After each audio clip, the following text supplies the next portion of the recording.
गए भी हैं वहाँ पे। और उसके अलावा अभी डी एडिक्शन के फील्ड में हम जम्मू कश्मीर के साथ साथ लेह और सोसाइटी इनके साथ हम काम कर रहे हैं। सबसे पहला जो है इंटीग्रेटेड रिहैबिलिटेशन सेंटर्स, जो बताया मैंने मशवरा के नाम से है, कुप्पू में चल रहा है।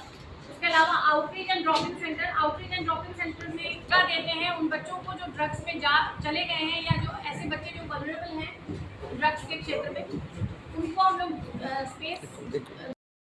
विश्वविद्यालय जम्मू समाज कार्य विभाग से हूँ और आज इस मीडिया अवेयरनेस कैंपेन में मुझे बुलाया गया है एज ए रिसोर्स पर्सन। और मुझे लगता है कि मीडिया जैसे कि भारत की लोकतंत्र का एक चौथा स्तंभ है, आज नशा मुक्त अभियान में एक अहम भूमिका निभा सकती है। जब हम अहम भूमिका निभाने की बात करते हैं, खास करके हमारे जम्मू कश्मीर और लद्दाख रीजन को अगर हम देखते हैं तो आए दिन नशा के बहुत सारे मामले हमारे सामने आ रहे हैं और कहीं ना कहीं हमारे आसपास के मुल्कों से नार्को टेररिज्म जो हमारे राज्य में प्रेरित किया जा रहा है, जिससे कि हमारे युवा को ख़त्म किया जा रहा है। और आज की युवा पीढ़ी अगर ख़त्म हो जाती है तो देश का भविष्य विकसित बनने में थोड़ा कठिनमय हो जाएगा। इसलिए भारत सरकार द्वारा चलाई गई नशा मुक्त अभियान के अंतर्गत जम्मू कश्मीर में बहुत सारी संस्थाएं काम कर रही है, जिसमें SLCA भी है जो कि ministry of social justice and empowerment की तरफ से काम कर रही है, NIST के थ्रू काम कर रही है। इनका मकसद है कि लोगों के बीच गांव-गांव तक नशा के बारे में अवेयरनेस कराया जाए। इसकी इम्पैक्ट्स जो है जो परिवारों पे पड़ती है, नशा सिर्फ व्यक्ति को खोखला नहीं बनाता है, उनके परिवार को खोखला बनाता है, समाज को खोखला बनाता है और हम सब इससे अछूते नहीं। तो कहीं ना कहीं मीडिया का इसमें बहुत अहम रोल होता है और मीडिया को भी चाहिए कि थोड़ी सी संवेदनशील होकर इसमें बढ़ चढ़ कर हिस्सा ले, ताकि हर क्षेत्र में, हर नुक्कड़ मोहल्ले में इस बात को फैला सके कि नशा कैसे हमारे समाज को खोखला कर रहा है और कहीं ना कहीं इससे बचने की ज़रूरत है, इसकी रुकाव के लिए ज़रूरत है। कहीं कोई जानकारी मिले, सरकारी अफसरों तक पहुंचाए। और सरकार के बहुत सारे स्कीम हैं, जैसा कि मैडम बता रही थी कि DDAC बन रहे हैं, जहां पे नशा मुक्ति के लिए सरकार मुफ्त में इलाज भी कर रही है, लोगों की मदद कर रही है। तो कहीं ना कहीं हमें मीडिया के थ्रू, क्योंकि लोग मीडिया, प्रिंट मीडिया हो या डिजिटल मीडिया हो, लोग इससे बहुत ज़्यादा रूबरू होते हैं, तो कहीं ना कहीं इनको भी इसके माध्यम से 2019 में देश भर में एक सर्वे करवाया गया था, national survey on extent and pattern of drug use. उसके बाद वो उसका पार्ट जम्मू कश्मीर में भी था, मतलब एंटायर कंट्री में वो सर्वे करवाया गया था। सर्वे का जो रिज़ल्ट आया, जिसमें पहले साल में 2020 में 272 डिस्ट्रिक्ट मोस्ट वल्नरेबल में आइडेंटिफाई हुए थे, जिसमें नशा मुक्त भारत अभियान स्टार्ट किया गया।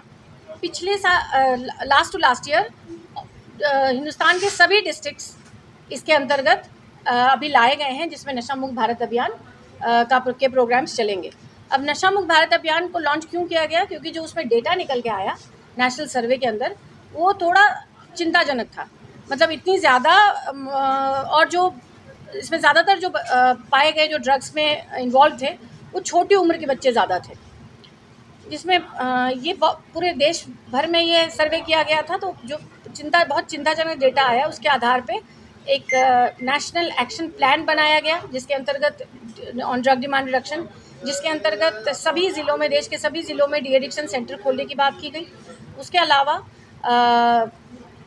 जितने भी वल्नरेबल डिस्ट्रिक्ट्स थे, उन सभी के डिस्ट्रिक्ट एडमिनिस्ट्रेशन को इन्वॉल्व करके और नशा मुक्त भारत अभियान कैंपेन चलाने की बात की गई, जिसमें ज़्यादा मकसद यंग जनरेशन पे, यंग पॉपुलेशन पे पहुंचने की, क्योंकि वही सबसे ज़्यादा वल्नरेबल हैं, जो बच्चे स्कूल कॉलेजेस में हैं। तो इसके अंतर्गत देश के सभी स्कूलों, सरकारी स्कूलों को खास करके इसके अभियान के तहत जोड़ा गया। टीचर्स की ट्रेनिंग कराई गई। ऐसी कोई, मुझे लगता है कि जो लोग भी नशे से रिलेटेड स्टेक होल्डर्स हैं, सभी लोगों को जागरूक करने की एक कैंपेन चलाया गया है।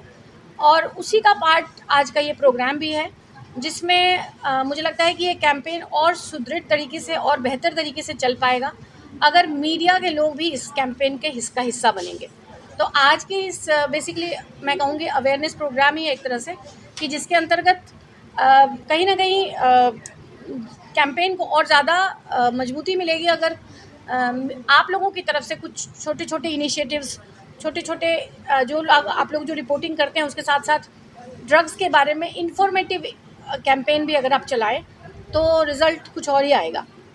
इसीलिए आज एक अवेयरनेस प्रोग्राम का हमने ऑर्गेनाइज़ किया है, जिसमें रिसोर्स पर्सन के तौर पे प्रोफेसर विनय कुमार हैं, SLCS से हम लोग हैं, जिसमें आपको एक तो नशा मुक्त भारत अभियान के अंतर्गत क्या क्या कंपोनेंट हैं, किस तरह से काम हो रहा है उसके बारे में, ड्रग्स के इफ़ेक्ट्स के बारे में कि आप भी थोड़ा इसको मास मीडिया के ज़रिए लोगों तक, बच्चों तक, गांव-गांव तक पहुंचा सकें।